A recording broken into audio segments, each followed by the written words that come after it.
दोस्तों जय हिंद। कैसे हैं आप लोग? आई होप आप लोग अच्छे हैं। चलिए आज क्लास स्टार्ट करते हैं। आज हम लोग क्या पढ़ेंगे? Class 12th standard mathematics. उसके अंदर पढ़ के आ रहे हैं हम लोग मैट्रिसेस ऑफ व्यू। तो आज हम लोग उसमें क्या पढ़ेंगे? मैट्रिक्स मल्टीप्लिकेशन कैसे होता है आज उसको सीखेंगे।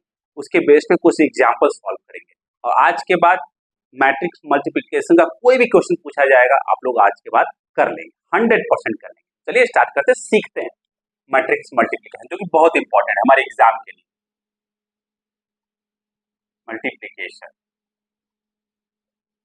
और इससे रिलेटेड अगर आप लोगों को कोई भी डाउट होता है तो कमेंट बॉक्स में कमेंट करके आप लोग पूछ लीजिएगा। मल्टीप्लिकेशन ऑफ मैट्रिसेस बहुत इंपॉर्टेंट है, ध्यान दीजिएगा।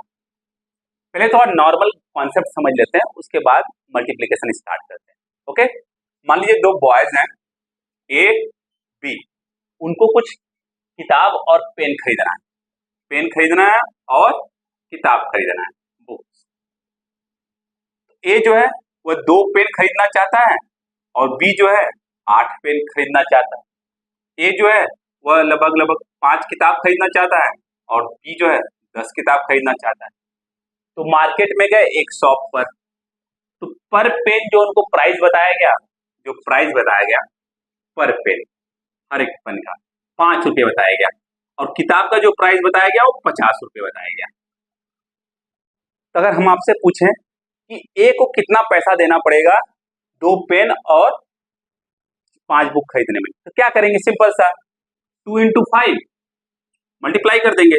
2 × 5 प्लस 5 × 50, यही तो करेंगे, क्योंकि जो बुक की प्राइस है वो कितनी है, ध्यान दें, ये पेन की प्राइस है और ये बुक की प्राइस है। समझ में आ गया? पर बुक पर पेन। तो 5 बुक खरीद रहा है और एक बुक का जो प्राइस है 50 रुपये है, 5 × 50, 5 × 50 कितना हो गया? 10 + 250 मतलब 260 रुपये हो गया। ए को 260 रुपये दुकानदार को देना पड़ेगा, तब जाके 2 पेन और 5 किताब मिलेगा उसको। और बी को कितना देना पड़ेगा? 8 × 5 प्लस 10 × 50 मीन्स 40 प्लस 500 मतलब 540 रुपए देना पड़ेगा। अब ये तो नॉर्मल हम लोग मल्टीप्लिकेशन कर लिए, जो कि बचपन से करते चले गए। अगर इसी को हम लोग मैट्रिक्स फॉर्म में लिखें तो किस तरीके से लिखेंगे? मैट्रिक्स फॉर्म में तो मैट्रिक्स रिप्रेजेंटेशन क्या होता है हम लोगों को पता है, ऐसा होता है कि नहीं होता है? तो रिक्वायरमेंट क्या क्या है? पेन का है और किताब का है, बुक का है। हमने पेन को कॉलम में रिप्रेजेंट कर दिया और किताब को भी कॉलम में रिप्रेजेंट कर दिया। 2 पेन और 8 पेन चाहिए। ए को कितना चाहिए? यहाँ पे पहला रो ले लिया ए के लिए, दूसरा रो ले लिया बी के लिए। ध्यान दीजिए, पहला रो ले लिया ए के लिए और दूसरा रो ले लिया बी के लिए। अब पेन जो है, पेन क्या है? 2 और 8 है, मतलब 2 और 2 8 है। ये तो हो गया पेन। और किताब कितनी है? 5 किताब है और 10 किताब है। 5 किताब 10 किताब। इससे क्या समझ में आ रहा है आपको? ध्यान दीजिएगा, ए के पास मतलब ए को 2 पेन लेना है और 5 किताब लेना है, और बी को कितना लेना? 8 पेन लेना है और 10 किताब लेना है। हमने क्या किया? इसको मैट्रिक्स में रिप्रेजेंट कर दिया। बात समझ में आ गई? पक्का? No problem. अब ध्यान दीजिए, पर पेन प्राइस कितना है? 5 रुपया। ये प्राइस वाला को हमने ले लिया मैट्रिक्स। पर पेन प्राइस कितना है? 5 रुपया। पर किताब प्राइस कितना है? 50 रुपया। दूसरा मैट्रिक्स हो गया, दूसरे मैट्रिक्स से रिप्रेजेंट कर दिया। अब ये देखिए, अब इन दोनों मैट्रिक्स को हम लोग अगर मल्टीप्लाई करते हैं, क्या वह आता है कि नहीं आता? देखते हैं। पहले मल्टीप्लाई करने से पहले ध्यान दीजिएगा, 2 मैट्रिक्स का मल्टीप्लीकेशन तभी पॉसिबल है। इधर देखिए कैसे कब पॉसिबल है। मान लीजिए यह कितना, 2 रो है और 2 कॉलम है, मतलब 2 × 2 का मैट्रिक्स है। 2 रो, जो पहला वाला है वो रो को दर्शाता है और दूसरा वाला जो है वह कॉलम को दर्शाता है। तो पता ही है आप लोगों को, मैं बता चुका हूं। और ये दूसरा वाला मैट्रिक्स देखिए, 2 रो 1 कॉलम है, 2 × 1 है। ये मैट्रिक्स, 2 मैट्रिक्स का मल्टीप्लिकेशन तभी पॉसिबल होता है जब पहले का कॉलम और दूसरे का रो बराबर हो। पहले का कॉलम कितना है? 2 है, देखिए 1 2। दूसरे का रो कितना है? 1 2। तो अगर पहले का कॉलम दूसरे का रो बराबर है तो मैट्रिक्स मल्टीप्लिकेशन पॉसिबल है, नहीं तो पॉसिबल नहीं है। इस पर दिमाग में बैठा लीजिए। तो अब दोनों मैट्रिक्स को अगर हम मल्टीप्लाई करते हैं तो क्या करें, कैसे मल्टीप्लाई करेंगे, ध्यान दीजिएगा। रो इंटू कॉलम करेंगे, करेस्पॉन्डिंग एलिमेंट्स को मल्टीप्लाई करेंगे। ध्यान दीजिए, ये पहला रो है और इसमें तो एक ही कॉलम है, कोई दिक्कत नहीं। तो क्या करेंगे, पहले रो के पहले एलिमेंट को पहले मैट्रिक्स के पहले एलिमेंट को मल्टीप्लाई कर देंगे, मतलब 2 इंटू 5, 2 इंटू 5, और हमेशा प्लस करते हैं, हमेशा क्या करेंगे, एलिमेंट्स को ऐड करते जाएंगे।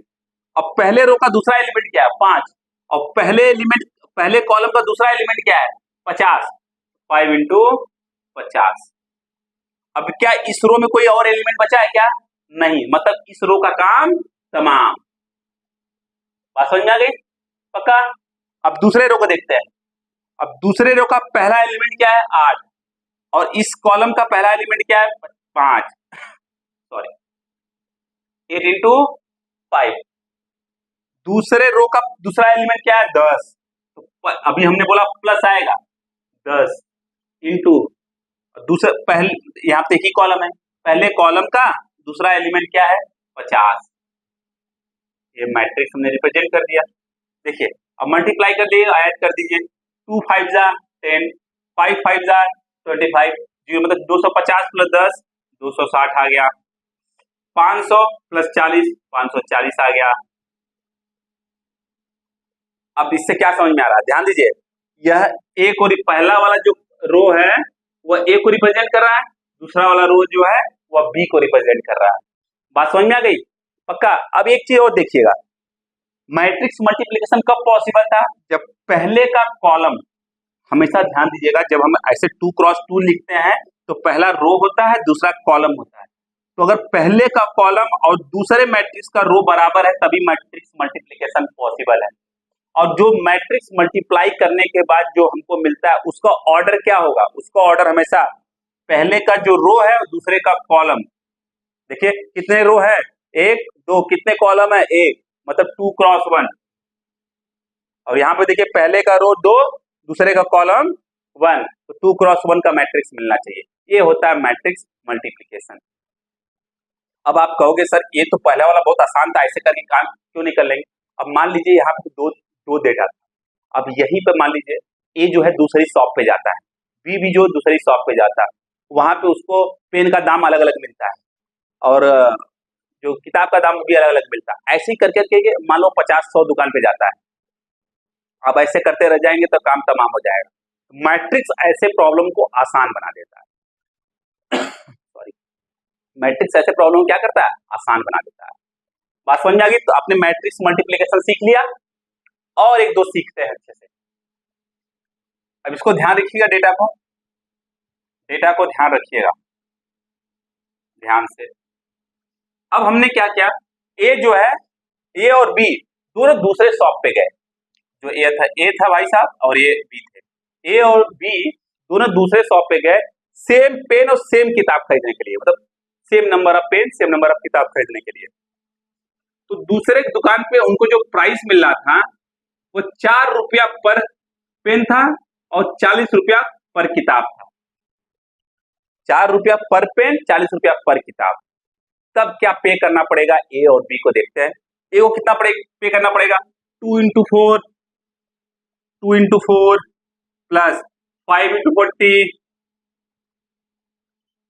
तो 8, और ये कितना हो गया 200, मतलब 208 हो गया। अब बी को कितना पे करना पड़ेगा, 8 इंटू 4 मतलब 8 चौक 32, 10 इंटू 40 मतलब 400, मतलब 432 रुपया बी को पे करना पड़ेगा। बात समझ में आ गई। अगर हम दोनों को, जो शॉप ए पे जब दोनों जा रहे हैं और शॉप 2 पे, मतलब पहले दुकान पे और दूसरे दुकान पे जब दोनों जा रहे हैं, तो दोनों को अगर मिलाकर एक मैट्रिक्स में हम रिप्रेजेंट करना चाहें तो कैसे करते हैं, देखते हैं। सबसे पहले कितना किताब कितना पेन खरीदना चाहते हैं वो लिख लेते हैं। 2 पेन 8 पेन, 5 किताब 10 किताब। ये तो हो गया ए का, ये हो गया बी का, आप लोगों को बता दिया हूं मैं। अब ध्यान से देखिएगा, पहले जब दुकान पे गए तो 5 रुपया का पेन, 50 रुपये का किताब मिल रहा था दोनों को। दूसरे दुकान पे गए तो 4 रुपये का पेन और 40 रुपये का किताब मिल रहा था। तब दोनों को मल्टीप्लाई करके देखते हैं। पहले मल्टीप्लाई करने से पहले देखिए ऑर्डर, पहले का कॉलम दूसरे का रो अगर बराबर है तभी मैट्रिक्स मल्टीप्लिकेशन पॉसिबल है, नहीं तो नहीं। पहले का रो 2 इंटू 2 और पहले का कॉलम 2 इंटू 2, देखिए पहले का कॉलम और दूसरे का रो अगर बराबर है तभी मैट्रिक्स मल्टीप्लिकेशन पॉसिबल। देखिए यहाँ पे पहले का कॉलम कितना है, 1 और 2, 2 हो गया। दूसरे का रो कितना है, 1 2, 2 हो गया। दोनों बराबर मतलब मैट्रिक्स मल्टीप्लिकेशन पॉसिबल है। बात समझ में आ गई? चलो कर लेते हैं। कैसे करेंगे, रो कॉलम, ध्यान दीजिएगा, rho into column, rho into column, rho into column corresponding element के साथ। 2 इंटू 5, चलो मल्टीप्लाई किया, प्लस हमेशा ऐड करते हैं, ध्यान दीजिएगा, दिक्कत नहीं होना चाहिए प्लस को प्लस लिखने में। 2 इंटू 5, 2 इंटू 5 कर दिया, कोई दिक्कत। 2 इंटू 5 ये वाला प्लस 5 इंटू 50 ये वाला, ये तो हो गया पहले रो पहले कॉलम का काम तमाम। अब पहले रो दूसरे कॉलम का काम तमाम कर देते हैं। 2 इंटू 4 प्लस 5 इंटू 40,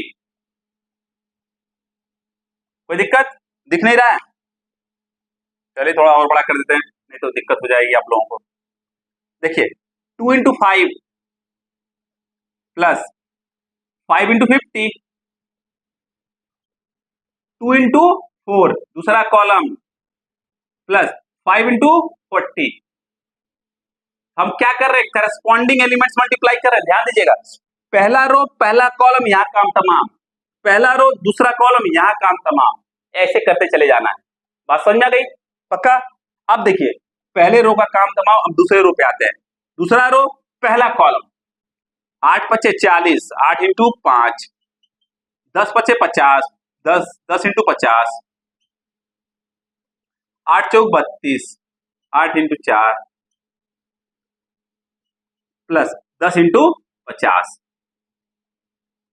10 इंटू 40। अब यहां पे इसको क्या लिखेंगे, देखिए 10 और 250 कितना हो गया, 260 हो गया। 40 प्लस 500, 540 हो गया। 8 प्लस 200, 208 हो गया। 32 प्लस 400, 432 हो गया। ये हो गया प्राइस वाला दुकान 1 का, प्राइस दुकान 2 का। देखिए यही तो निकाले थे, दुकान 1 का 240, 540, 260, 540 और दूसरे दुकान का 208, 432। बात समझ में आ गई? पक्का 100%? यही करना होता है। अब यही सोचिए, ऐसा कब तक करते रहेंगे? अगर हमारे पास 50 दुकान होगी, 50 दुकान पे जाना है, ओके, खटखट हम क्या करेंगे, मैट्रिक्स ऐसे बनाते चले जाएंगे, खटखट सबका करके काम कर देंगे। इसलिए जो बड़ा सा बड़ा डेटा होता है उसको स्टोर करने के लिए मैट्रिक्स का प्रयोग करते हैं। बात समझ में आ गई? पक्का? एक एग्जांपल कर लेते हैं, ओके, एक एग्जांपल कर लेते हैं, नोट डाउन कर लीजिएगा इसको, वीडियो को पॉज करके एक एग्जांपल कर लेते हैं और अच्छे से आप लोग सीख लोगे। अब आपको समझ में आ गया कहां हम यूज करते हैं, कैसे यूज करते हैं, वो ज्यादा इंपॉर्टेंट है। मैट्रिक्स मल्टीप्लिकेशन तो आप लोग सीख लोगे, कहां यूज करते हैं, एप्लीकेशन मैट्रिक्स से कैसे करते हैं, वो ज्यादा इंपॉर्टेंट है हमारे लिए। जैसे हमारे पास है 1 -4 -2 2 3 5, एक मैट्रिक्स ये हो गया। दूसरा मैट्रिक्स हमारे पास जैसे 2 4 2 3 5 1 है। यह मैट्रिक्स का मल्टीप्लिकेशन पूछ रहा है। तो पहले मैट्रिक्स का कितना रो है, पहले देखिए, यहाँ पे लिख दिया 2 इंटू 3, क्योंकि 3 कॉलम है 2 रो है। अब दूसरे मैट्रिक्स में कितना रो है, 3 और 2 कॉलम। देखिए पहले का कॉलम और दूसरे का रो अगर बराबर है तो मैट्रिक्स मल्टीप्लिकेशन पॉसिबल है, नहीं तो नहीं है। चलिए कर लेते हैं, बराबर है मतलब काम तमाम। अब क्या करेंगे, देखिए पहला रो पहला कॉलम, पहले मैट्रिक्स का पहला रो दूसरे मैट्रिक्स का पहला कॉलम करते हैं।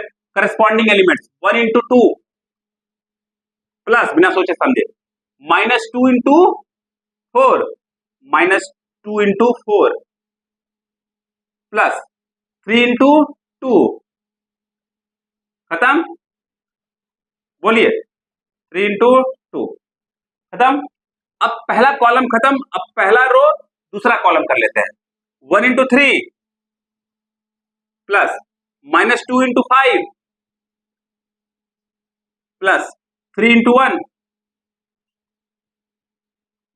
इससे क्या समझ में आया? पहला रो का काम तमाम, पहले मैट्रिक्स में पहले रो का काम तमाम। अब दूसरा रो आएगा, क्योंकि पहले मैट्रिक्स का जो पहला रो है, दोनों मैट्रिक्स जो दूसरा मैट्रिक्स है उसके दोनों कॉलम से मल्टीप्लाई कर दिया, तब दूसरा वाला रो आ जाएगा पहले मैट्रिक्स का। -4 into 2 plus 2 into 4 plus 5 into 2। Corresponding elements, बस ध्यान दीजिए, करेस्पॉन्डिंग एलिमेंट्स करते चले जाना है। -4 इंटू, क्योंकि देखो अब दूसरा रो और पहला कॉलम काम तमाम, अब दूसरा रो दूसरा कॉलम करेंगे हम लोग। -4 into 3 plus 2 into 5 plus 5 into 1। चलिए देखिए कर लेते हैं। 2 into 1 2, -8 plus 6 -8 plus 8 10, 3 -10 3 -12 plus 10 plus 5। अब इसको सॉल्व कर लेते हैं, काम तमाम। 6 2 8, 8 - 8 0, बोला 0 हो गया। 8 - 8 0, 10 बचा।